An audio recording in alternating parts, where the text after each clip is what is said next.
So now we got a default form using which you can log in, right? But then I want to change one thing. And then during that process, we'll understand different concepts in between. The thing which I want to change is the username and password, because by default, you are getting a username as user and the password you are getting in the console. I don't want it. I want to have my own password. So that's one thing.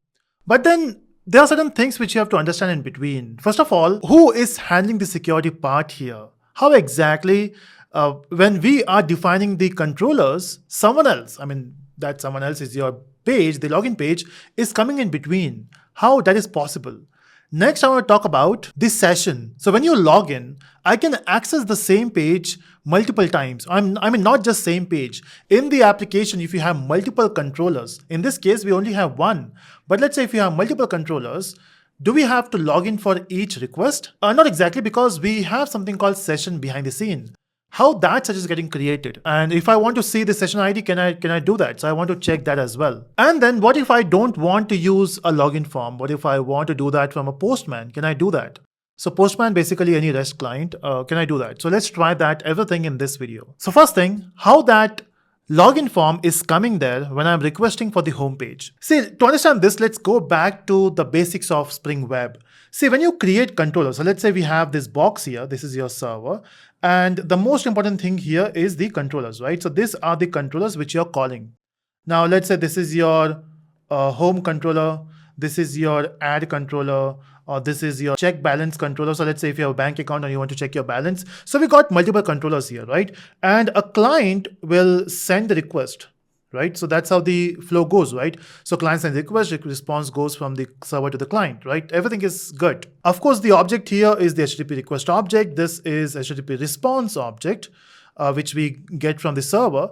And this is your container. Now, if we talk about this controller here, behind the scene, these things are running on a servlet container. See, as I mentioned before, Spring Web comes into two parts. One is a servlet way, which we are doing now. And then there's also reactive way. We are not focusing on reactive here, Spring Reactive. We are only focusing on the Spring Web. Now in this, every controller gets converted into servlet behind the scene. So basically you are able to run this on Tomcat because of that servlets. So all these things, all your controller gets converted into servlets. Okay, so this is running on the servlet container. Now this is your Tomcat, which is a servlet container, right?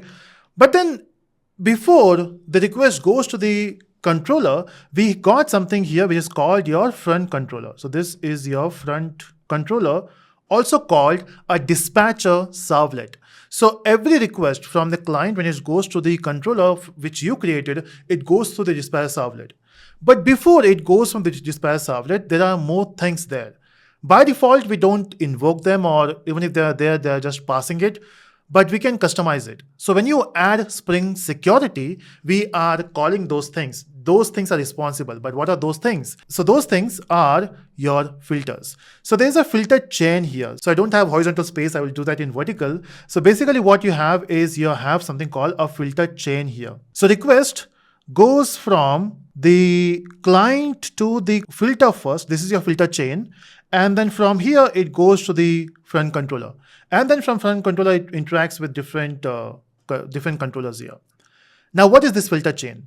In the filter chain, you will be having multiple filters. This is filter 1, let's say F1.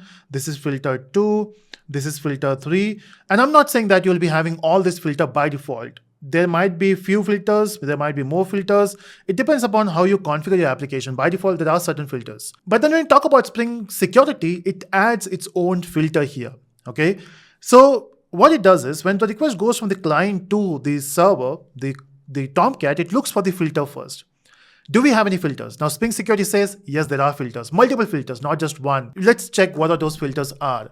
In the earlier version, we used to see those filters here. For some reason, it is not coming in the console. Not sure why. So what I will do is I will ask my Copilot to give me these security filters.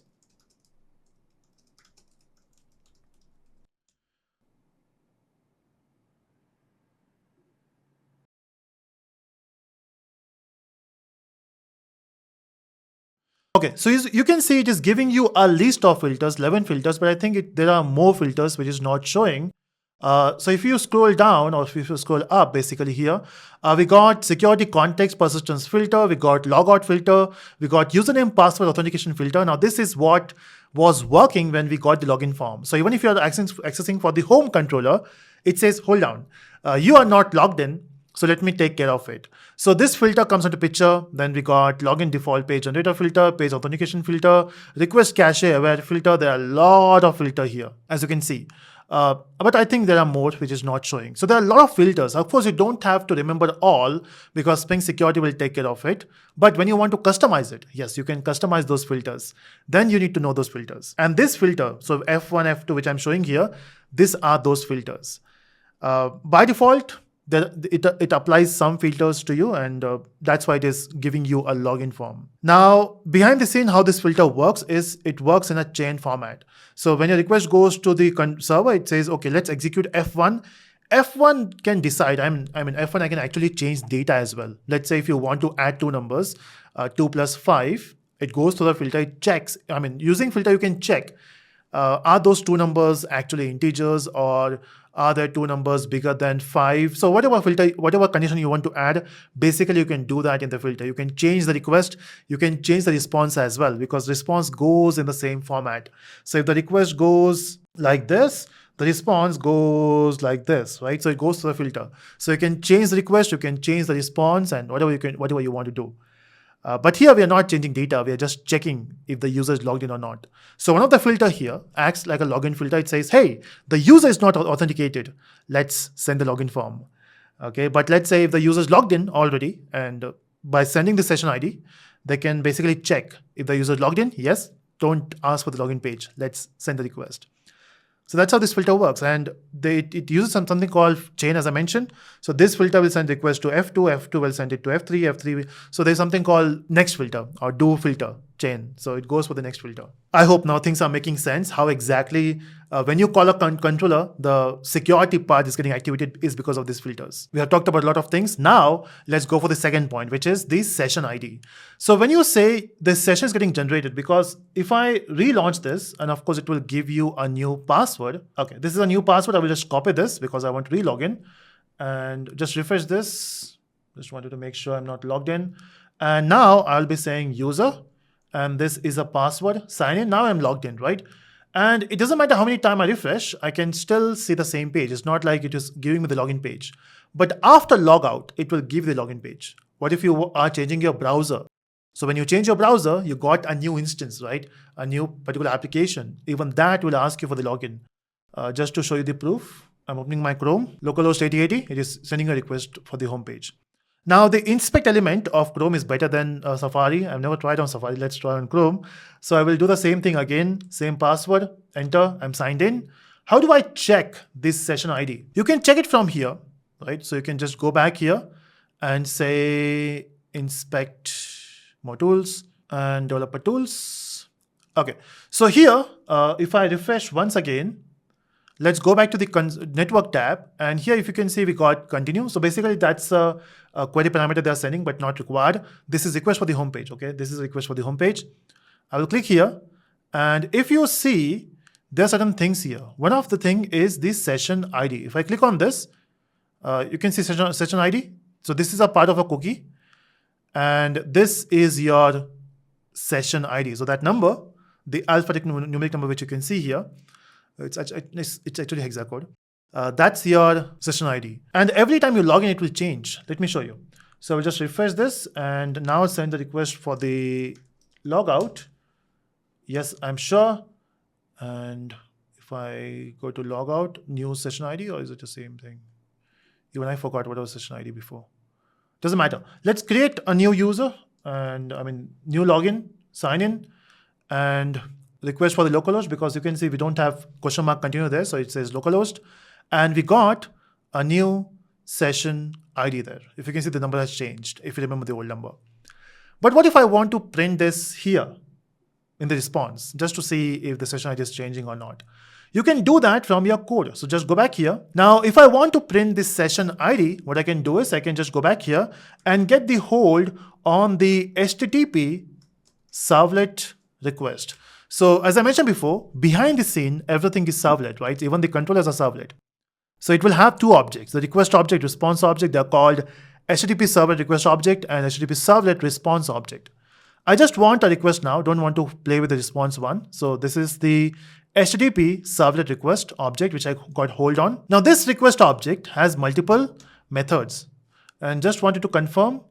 So this HTTP servlet request should be a part of jakarta.servlet.htp package. Okay, with this object, I can simply say request.get session dot get ID. So this will basically return the ID. Let's relaunch the application because we have changed the code and we got a new password. So let's copy this as well. Go back to your browser. I will stick to whichever browser. Safari is there. In fact, let's hit back to Chrome itself. Okay, so first of all, we'll do the, it will log out by default because we have restarted the application. No. Session is still there. Okay, so now let me just log in once again and sign in. So we are logged in and you can see we are printing the session ID as well. So if I go to localhost, you can see this is the same value, which you can see there, right? I hope you can see this font size, but yeah, this is the same thing. And every time you refresh, you will get the same session ID. And not just for this particular URL, doesn't matter which URL you go to, you will get the same session ID. But yes, if you delete your cookies, this will be gone. So you will be logged out automatically. It's as simple as that. So that's the session ID which we were trying to print. And of course, we can have multiple controllers. You do that with, let's say, I want to print the about content. I want to add two numbers, whatever you want to do. Just check if you're getting the same session ID. Okay, what next? The next thing I want to do is I want to change the username password. I'm not happy with the password which is generating here. How do I change it? See, one of the filter, which is the username authentication filter. If you remember, one of the filter we have here, which is this. This checks if you have your username password mentioned in the property files. If not, it will simply create its own password. What we can do is we can add the username password. So for doing that, you can say spring.security.user.name, and you can mention the name here. So I'm going for a name Naveen. And spring.security.user.password, and I'm going to set this as Telusko. So the username is Naveen, the password is Telusko, and this is a property, okay? I know in the community version, it will not highlight much. If you're using ultimate version, this looks good, but yeah, let's use community. So now with this, let's restart the application and go back to the browser. So first, let's hit the logout, and now we are logged out. So let's try with the user. And in fact, what about the password? Is it generating the password? If you scroll, nowhere it is generating a password because it knows now that you have your own password. So let's try with this password first, which is Telusko. And I will say sign in. No, bad credentials. So now I will try with Naveen and Telusko. Sign in, we are in. Okay, it says save the password. No, because I'm going to change it.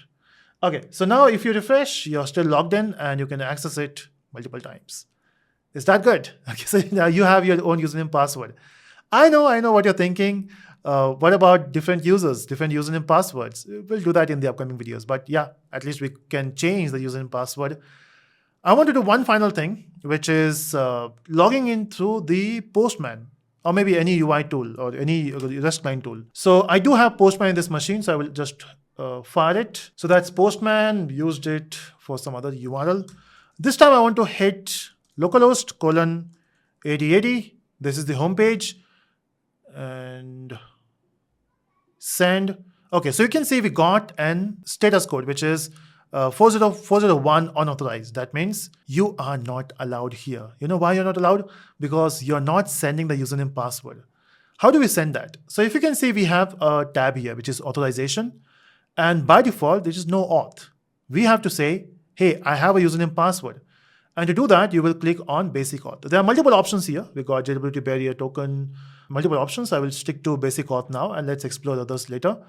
Basic auth. So let's enter the username, which is Naveen, and the password is Telusko. In fact, let's give some wrong password. Telusko1, send, still unauthorized, Telusko, and we got the response. It says 200.